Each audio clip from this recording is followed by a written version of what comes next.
Queridos companheiros de todo o Brasil, prazer muito grande voltar a falar com você. Nós estamos aqui, o pastor Israel Ferreira, da Bahia, trazendo uma série de palestras sobre aconselhamento cristão. E cada semana a gente traz um tema. Esta semana eu quero falar um pouco sobre algo que está acontecendo na igreja, que é a questão de uma coisa que há 10 anos atrás nunca se ouviu falar, mas hoje nós estamos começando a ver nossos cultos pessoas com trejeitos homossexuais, com jeito de falar, coisas que até com verdadeiros casos de homossexualidade no meio cristão. Isso é uma coisa bastante complicada dos nossos dias. É aquele texto de Romanos, eu gosto muito de citá-lo, quando a palavra de Deus diz, 1:21 de Romanos, porquanto tendo conhecido a Deus, não glorificaram como Deus, lhe deram graças antes de seus discursos se desvaneceram, e o seu coração insensato se obscureceu, dizendo-se sábios, tornaram-se loucos, e mudaram a glória de Deus incorruptível, sempre da imagem do homem corruptível, e as aves, os quadrúpedes, dos répteis. Porque também Deus entregou as concupiscências do seu coração, a imundícia, para desonrar o seu corpo entre si, pois mudaram a verdade de Deus em mentira, e honraram e serviram mais as criaturas do que o Criador, que é bendito eternamente. Amém. Porque Deus os abandonou as paixões infames, porque até as suas mulheres mudaram o uso natural, no contrário da natureza. Semelhantemente também os varões, deixando o uso natural da mulher, se inflamaram em sua sensualidade, uns para com os outros, varão com varão, cometendo torpeza e recebendo em si mesmo a recompensa que convinha ao seu erro. Esse é um assunto seríssimo, Paulo já falava isso lá há 2000 anos atrás, mas esse é um assunto bastante sério, que a gente precisa meditar, que começou a invadir as igrejas aqui. O ano passado, uma congregação nossa aqui, veio à frente e levantou a mão um casal, um casal não, dois homens, que se diziam um casal gay e vieram dizendo que queriam congregar na igreja. São coisas assim que começam no mundo moderno, começam a surgir coisas, como já começa a ensaiar o casamento gay no Brasil, já é uma coisa também que está presente, a união estável, não é? Que já está em andamento, já está acontecendo pelo Brasil afora.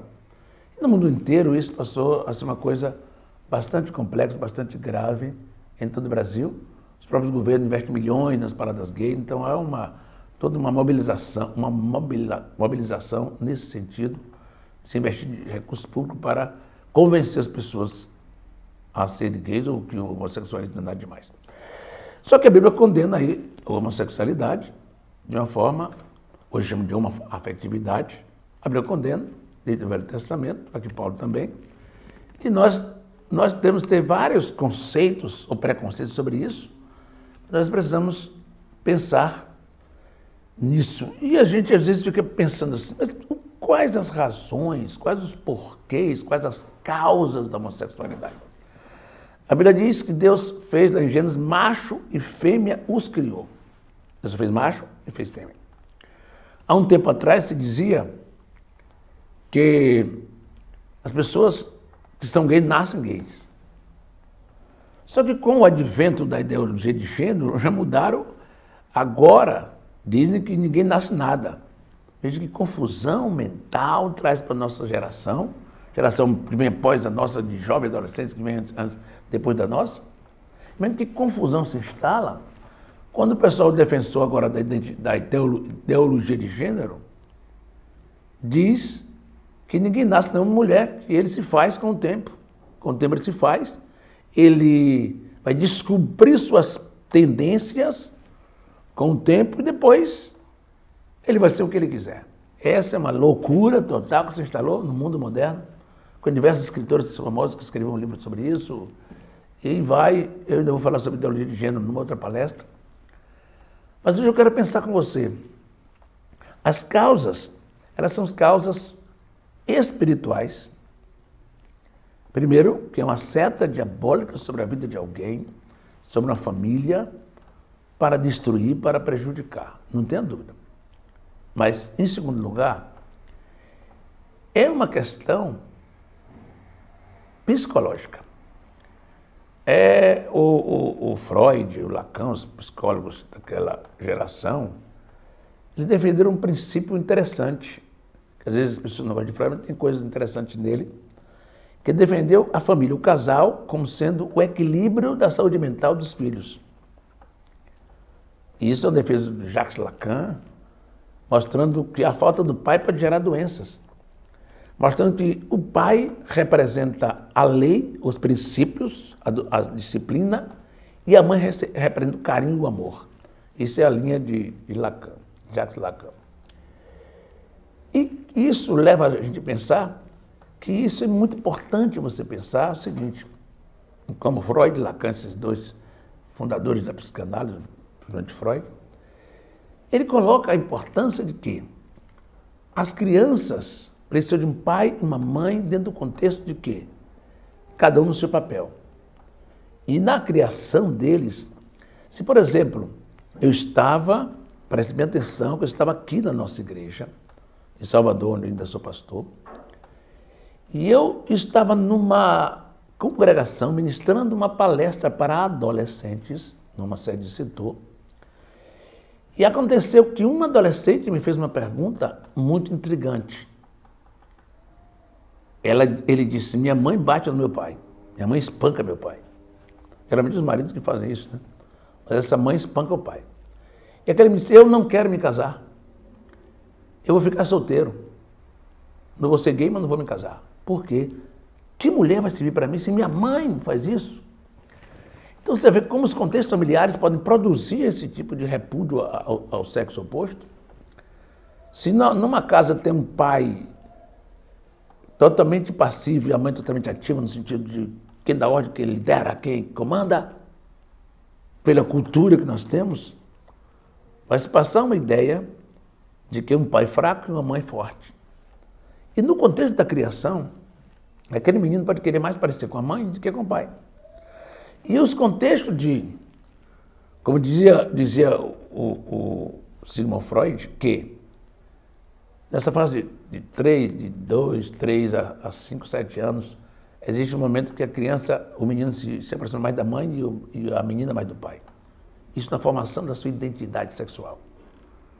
Quando isso não acontece, ou quando um pai cria sozinho um filho, ou a mãe cria sozinho, pode gerar algum tipo de perspectiva, algum tipo de coisas complexas que a criança pode não ter definidamente se definindo no seu papel de homem e de mulher, prejudicado nessa relação de violência familiar, de filho criado sem pai, aqui em Salvador, por exemplo, que é a minha cidade atual, existe 30% das famílias de Salvador, que é a família que tem mais famílias que não tem um casal, 30% não tem um casal, só tem um genitor ou avó que cuida da criança ou das crianças. Então isso tudo pode gerar uma série de problemas, pode gerar traumas, violência, tudo mais, mas pode gerar também uma probabilidade homossexual. Obviamente que a pessoa não vai ser, se ele não quiser, se ele for servo de Deus, se ele for temente, ele pode até ter dificuldade de casar, mas não vai ser homossexual. Mas a homossexualidade tem um fundo psicológico, tem um fundo na criação do pai e da mãe. Isso é uma coisa muito séria, muito importante para você se pensar. Que tem um fundo num lar que tem uma crise de papéis entre o pai e a mãe. Por aí passa o lesbianismo, a homossexualidade, essa homoafetividade que se chama hoje. Então nós queremos pensar nisso para nós chegarmos ao processo de aconselhamento. Hoje a igreja já tem muitos casos de pessoas homossexuais. E tem aqueles que estão também escondidos ainda, mas tem muitos casos a aparecer ainda. E a igreja precisa estar preparada emocionalmente, espiritualmente, bem biblicamente, para os pastores criarem um ambiente nas suas igrejas de amor cristão. Quando as pessoas chegam aqui, um homem vestido de mulher, nas igrejas, as pessoas se afastam dela. Quase botam para fora, ou até botam para fora. Mas como Jesus disse que quem precisa de doente, quem precisa de médico é doente, a igreja é a Santa Casa de Misericórdia. A igreja é lugar de curar as feridas. A igreja é lugar de mudar a história das pessoas. A igreja é lugar de transformação. Transformação. Então nós precisamos entender isso. E entendendo também a homossexualidade como uma questão do contexto familiar que ele foi criado. Isso é muito importante. E entendendo também a homossexualidade como contexto social de hoje. Porque esse contexto aí que Freud falou é um contexto que era na família mais tradicional. Mas hoje a coisa mudou muito e existe um incentivo, uma motivação, até meninos que foram criados dentro de um contexto familiar equilibrado, de começar a gostar, porque aparece o homossexual como o artista, o inteligente, o sensível. Isso tudo vai mexendo na estrutura mental dos adolescentes, das crianças, e de repente ele começa a entrar por um caminho desse tipo aí. E essas coisas todas a igreja precisa estar preparada para cuidar, os pais precisam estar preparados, porque se tem pais que descobriram que o filho está com tendência gay, meu Deus, esses pais são capazes de querer matar o filho, mandar para o inferno. Por favor. Pais precisam ter sabedoria para lidar com seus filhos, haja o que houver, a tendência que tiver nele, tem que ter amor, porque é por aí que vai passar um trabalho de mudança, um trabalho de transformação, um trabalho de restauração. E, na verdade, quando se diz que a homossexualidade não é doença mesmo. Então, por isso que o Conselho de Psicologia entendeu que não deveria se, até se for para o tribunal, e não devia se tratar homossexual, porque eu discordo, eu acho que o psicólogo trata qualquer pessoa. Obviamente que não o modelo de curar o homossexual, que não é o caso. Mas o homossexual também é gente, tem seus traumas, tem suas angústias, vai precisar de um psicólogo, vai precisar de um pastor conselheiro, vai precisar de uma pessoa que o ajude. Isso é muito interessante. Aí lembrar que os homossexuais também são pessoas com uma série de problemas, como qualquer pessoa tem. Eles precisam se lidar na igreja como ser humano, com respeito com eles. Esse é o princípio que eu estou falando primeiro para a igreja do Senhor, os pastores pensar nisso. Os crentes precisam ser treinados para esse mundo moderno, pós-moderno. Agora já tem polifamília. Misericórdia, um marido com 2, 3 mulheres, e já queriam até registrar em cartório, só que o tribunal proibiu. Mas é outra fato, uma polifamília, são famílias com vários homens, várias mulheres, um homem e várias mulheres, uma mulher e vários homens, sei lá, coisa terrível. Mas muita coisa está acontecendo. Nós temos que estar maduros, o suficientes para enfrentar uma geração que está bastante patológica, uma geração que está em crise. E, como igreja, nós não temos o direito de ter preconceito. Como igreja, nós temos que confrontar, mas respeitando e amando as pessoas. Se na sua igreja tem um caso de homossexualidade dentro da própria igreja, compete a um conselheiro, aí viu, agora eu passo para o conselheiro, falando da igreja, recebeu em todo mundo. Não tem problema de alguém ter vindo de outra religião, de alguém ser um ateu, um materialista, de alguém ser um homossexual. Não, gente. Tem que cuidar dessas pessoas. A igreja é um lugar de acolhimento. Deixa Deus fazer um milagre na vida dele. Deixa Deus promover a mudança, a transformação necessária para ele ser um morador do céu. Deixa Jesus trabalhar. Não compete a nós botar uma pessoa com discriminação de dentro para fora da igreja, pelo amor de Deus, irmão. A igreja é lugar de acolher as pessoas, sejam quem sejam, estejam como estejam, venham de onde venham. A igreja tem que ser acolhimento. Isso não abre mão como pastor. Obviamente que na igreja as pessoas mudam, sua maneira de vestir, sua maneira de ser, sua maneira de comportar. Jesus faz milagre de mudanças radicais nas pessoas. Isto é importante. Quanto ao conselheiro, que eu sempre estou dando um pouco da parte teórica, mas eu quero que o conselheiro comece a pensar seriamente sobre isso. Sobre a possibilidade de, na sua igreja, ter um menino, filho de crente, criado na igreja, que começa a ganhar uma dimensão homossexual, mudar, começar a se comportar de uma forma... Talvez a criação familiar levou ele a isso. Foi criado com vó, e a vó só dava roupa de menina, e ele começou a se comportar como menina. Não deve se escandalizar com isso, deve cuidar dele, acolher. O primeiro passo é alguém ser indicado para acompanhar aquele garoto ou aquela garota. Esse caso de meninas com meninas também da igreja.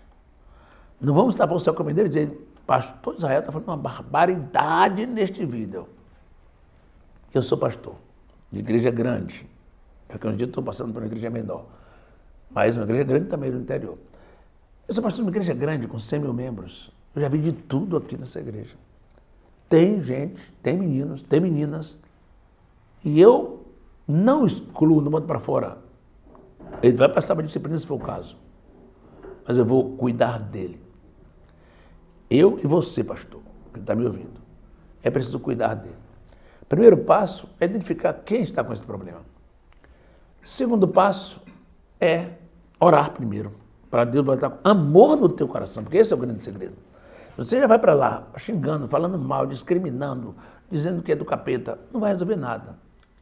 Primeira coisa que as pessoas precisam ser amada por um pastor, amada por um conselheiro, amada por um professor de escola dominical. Oh, glória a Deus, não para a escola dominical é fantástico. Onde estão os professores que estão mais perto dos seus alunos. Você trabalha com adolescentes, com jovens. Ô, meu irmão, se você é um caso desse, ajuda. Talvez ele tenha necessidade de apoio, de acolhimento, de uma palavra, de uma orientação, de um aconselhamento. Mas o conselheiro começa por aí. Primeiro, orando por essa pessoa. E a oração deve ser mais, Senhor, enche meu coração de amor por essa pessoa. Essa menina que está com esse caso. Esse menino que está com esse problema sério, que a igreja não concebe. A igreja não aceita, verdade. A Bíblia também não aceita. Jesus também não aceita. A igreja não aceita o pecado daquela pessoa, mas a pessoa sim. Nós não aceitamos o erro que ele esteja cometendo, mas a pessoa precisa ser cuidada, tratada, amada.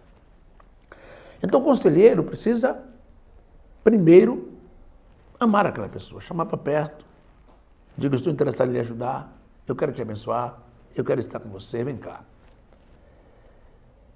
Aí conversa, descobre o que está passando. Aí faz um plano de aconselhamento. Aí começa a trabalhar a questão familiar onde ele foi criado.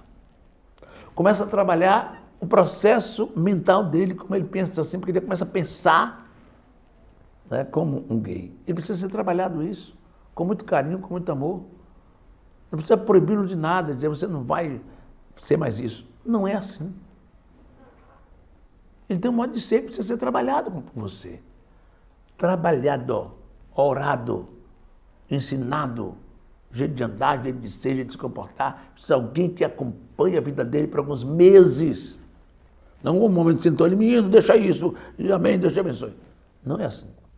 São coisas que precisam ser trabalhadas com carinho, com amor, para que as pessoas se sintam amadas. E a partir que elas se sintam amadas, se ela se sente discipulada por você, ela vai te seguir. Ela vai seguir você. Ela vai seguir tua orientação. Se ela se sente amada e discipulada por você, talvez em casa ela não é, talvez na rua ela não é, talvez na igreja o povo critica aquele menino que se comporta daquela forma. Talvez as pessoas têm preconceito com ele. Igreja não é lugar de preconceito, é lugar de amor, é lugar de acolhimento, é lugar de cuidado. E eu quero aconselhar você, se tem alguém na igreja, você me falar disso, acolhe, cuida, não deixe que outros também destruam.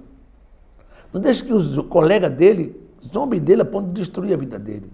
Chama os meninos que estão zombando e pede para eles amarem aquele jovem, andar com ele, orientar as coisas de um servo de Deus.